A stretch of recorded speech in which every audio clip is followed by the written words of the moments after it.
اصلا روزنامه‌نگار هستم. روزنامه‌نگارا بسیار کنجکاو میشوند و بعضی سوالهای گوناگون میگیرند.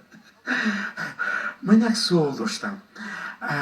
میدونید که مردها در بری مرد که چنین یک زنی بسیار میهنت دوست، زنی با وفا، زنی سر تا به پا پر از صداقت و محبت است، بعضی وقت شما البته بابای انجیر مشتاق سخنهای شما، نوازی شما میشدن.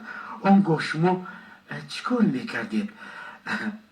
مقصدتان را فهمیدم. همین دهنتان کسادیدم در را فهمیدم. بگو همه سیره بگو. اختیار در دست خودم. قدوسش بدرو کی اگر بابای شکر مثلا قدر مشتاق دیداری مهربانی نوازش های انمی زیب و سنم اگر باشد خدمت در نظر دارم.